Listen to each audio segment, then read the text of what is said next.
At the start of the first movie, a young man is meticulously sketching an apple. There is no one else in the room, and there is complete silence. As the man finishes up, we see a poorly made sketch implying that he is not an expert. Just then, something moves inside the closed cupboard, startling the man. He nervously approaches it, thinking that it is a mouse, but to his shock, an apple has appeared out of nowhere. The man is completely baffled for a while, but then he puts two and two together and realizes that his sketch has actually come alive.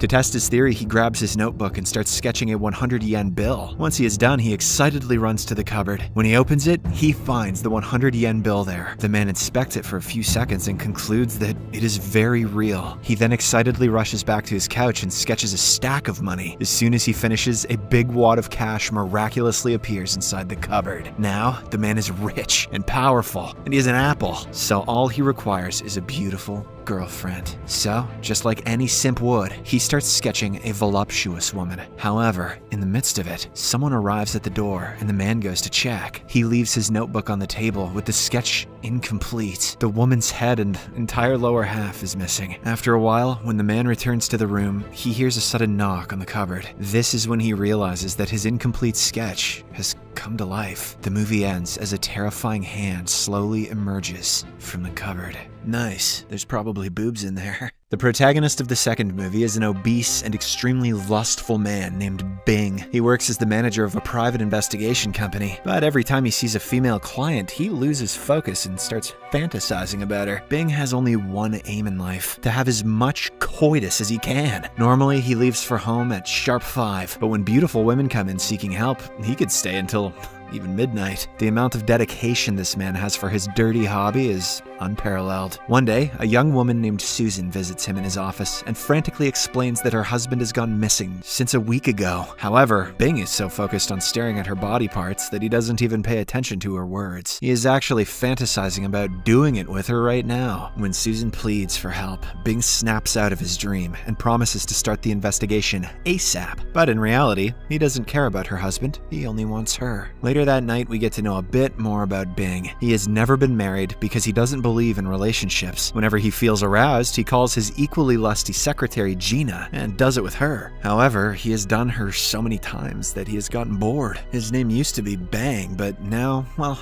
you get the picture. The next morning at the office, Bing is doing what he usually does, watching adult movies. Right then, Susan barges in with some evidence which could possibly help her find her missing husband. Bing takes it from her and assures her that they will find the man. Then, sensing an opportunity, he invites her to a local restaurant for lunch, saying that they can discuss the case further there. As expected, a naive Susan accepts without thinking much about it. Shortly after, Bing heads to a site with his juniors to investigate the missing man. However, he quickly gets bored and decides to take a leak. As soon as Bing unzips his penis though, or pants, I thought that said penis, he is left in utter disbelief. It's almost as if he has seen a ghost. Without wasting his time, Bing gets into his car and drives off. He receives a call from Susan along the way, but surprisingly, he rejects it. After a while, he visits his regular doctor and explains the situation. Bing pulls his pants down and shockingly reveals that his manhood has shrunk by a considerable margin. Sure it has, Bing. Everything was fine up until this morning, but now things are different. Unfortunately, to Bing's dismay, the doctor is equally shocked and clueless. In all his years of medical experience, he has never witnessed anything quite like this. He only says, "Have some Viagra. Hope it comes back tomorrow morning." So, that night, Bing consumes the pills and goes to bed. He even places a camera nearby to check if something supernatural is trying to take away his manhood. Unfortunately, when he wakes up the next morning, he realizes that the situation has gotten worse. The manhood has shrunken to an even smaller size. Soon he'll have even smaller PP energy than Bezos. Terrified by this, Bing desperately tries to seek help. Hence, he goes on a rampage across the city, revealing his tiny pee to everyone he meets. Bing shows it to a guy at the pharmacy, his juniors at the office, and even random people at the supermarket. When nothing works, he travels to the Himalayas and pleads for help at a monastery. One particular monk steps forward and says, "We can beat the evil out of it." Oh, man. This excites Bing, and he urges the monks to initiate the procedure. "Come on, boys, beat me off!" But all they do is beat him up with sticks until he falls unconscious. In the next scene, Bing visits his doctor once again and begs for a solution. By this time, his manhood is barely visible. "Doc, next to me, all other men look like Google." Unfortunately, the doctor says that there is no cure for this terrible disease. All Bing can do is pray to God that it doesn't go away completely. However, our protagonist is not going to give up on his most precious assets so easily. That night, before going to sleep, he plans to tie a rope around his manhood. Good luck. Unfortunately, at the same time, his secretary Gina barges into the room, looking for some action. When she sees him in this state, she is taken aback. Gina can't believe that the manhood she loves and cherishes so much has now become the size of a pea. Suddenly, it starts shrinking again, and the two are sent into a state of panic. Gina desperately tries to hold it with the rope, but it's too late. Bing's manhood has disappeared into thin air, and now he has nothing to live for. The movie ends as a depressed Gina leaves Bing's room, probably because she is not interested in him anymore. On a Halloween night, a young woman is traveling alone in her car. She appears to be lost and scared, as there is nothing but wilderness and silence all around. So, she takes a U-turn and goes to the nearest gas station to ask for directions. To her bad luck, there is no one around. Anxious, the woman gets out of her car and knocks at the door. Right then, the attendant angrily arrives, chastising a strange-looking clown. The latter has apparently smeared his excrement all over the bathroom. As the woman looks in shock and confusion, the attendant threatens to call the cops if the clown doesn't leave. He also warns that he has a gun, which he will not hesitate to use. The statement appears to anger the clown a bit. However, he chooses to leave without causing any commotion. Following this, the attendant helps the woman with gas and other necessary supplies. As he is explaining the directions to her, suddenly, a loud bang is heard from the store. The attendant slowly goes inside to inspect, but sadly, he never returns. After 10 minutes, the woman becomes worried and heads inside the store as well. When she reaches a certain room, she is horrified by what she sees. The clown from earlier has brutally killed the attendant, and now he is dissecting him bit by bit. In the next scene, we see the woman nervously driving away in her car. She tries alerting the authorities about the murder, but due to bad reception, the call doesn't go through. Just then, she notices the clown waiting for her on the side of the road. It appears as if he has teleported to the location. Fortunately, before he can get to her, the woman drives away. After a while, she spots a car on the road and approaches it for help. But to her horror, the driver has been assaulted brutally, probably by the same clown. This prompts the woman to quickly get back in her car and drive away. Unfortunately, as she is trying to call her boyfriend, we see that the clown has somehow snuck into the back seat of her car. He suddenly puts plastic over her face, trying to suffocate her, but the woman manages to escape by hitting the brakes abruptly. She then runs into the forest on foot until she comes across an abandoned warehouse. Although it is dark and scary, the woman decides to take her chances. She gets inside and bars the door with a metal rod. Soon, the clown arrives and starts banging on the door from the other side, but when he fails to open it, he goes away. Several hours pass by, but the woman still doesn't have the courage to go out. As she tries to sleep, suddenly, the clown appears through the ground and catches her. He then beats her several times with a whip. He calls it his happy whip, causing her extreme pain. However, the woman manages to retaliate by stabbing the clown with his own knife. She then stabs him a few more times before running away from there. Soon, the woman reaches the road, where she luckily finds a passerby. Seeing her condition, he immediately lets her in and inquires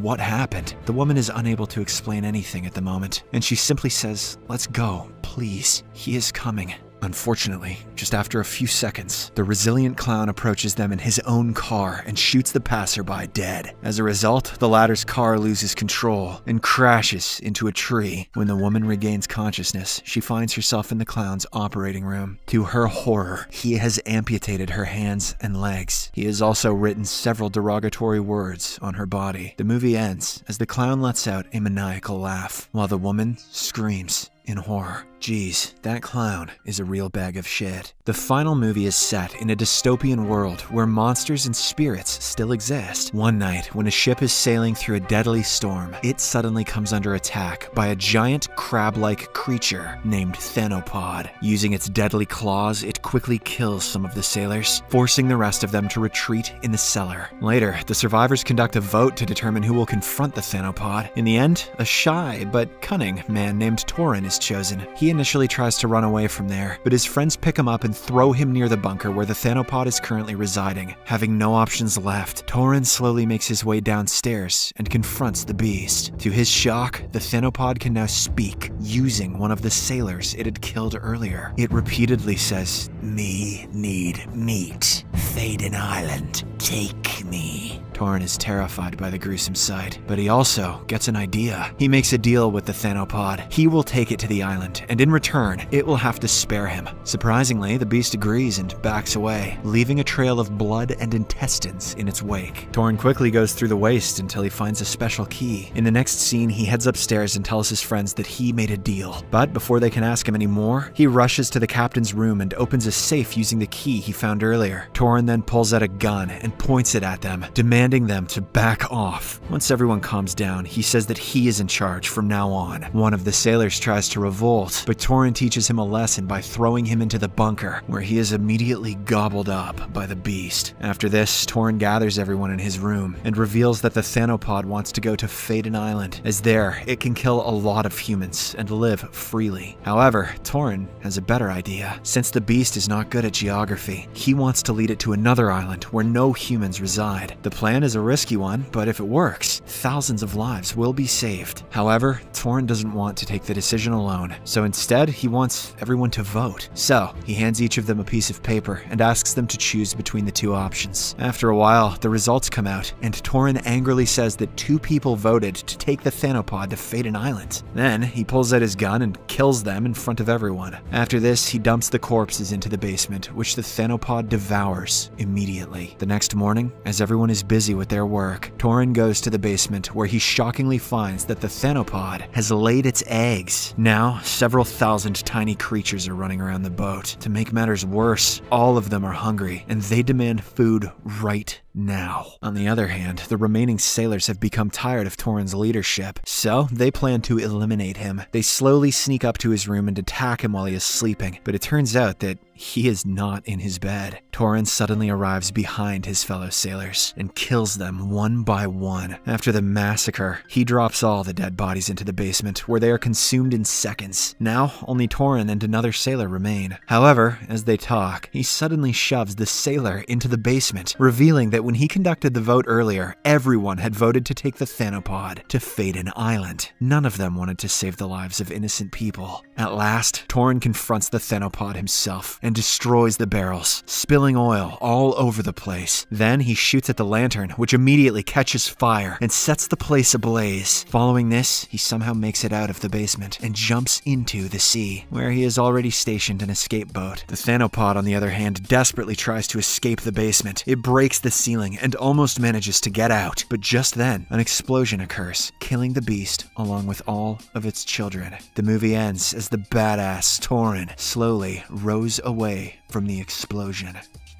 Subscribe for more videos like this, turn on notifications, and leave a like to help the channel out. Thank you for watching.